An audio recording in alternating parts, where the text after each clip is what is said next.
Axel Boé en deuil, mort de son père, un héros de guerre.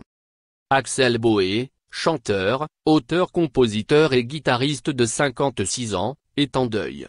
Son père Franck Boé, qui fut l'une des voix de la résistance sous l'occupation nazie et était l'ultime survivant de l'équipe de speakers français de Radio Londres durant la Seconde Guerre mondiale, est mort vendredi 6 avril 2018. C'est son fils qui l'a annoncé à l'AFP. Il avait 99 ans.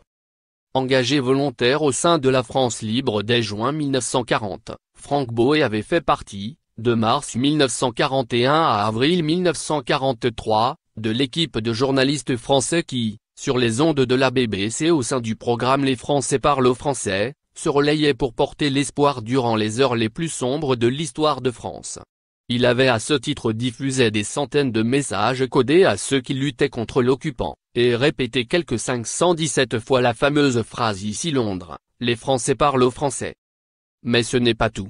Franck Boé était aussi un passionné de musique, qui fut d'ailleurs le batteur de Django Reinhardt.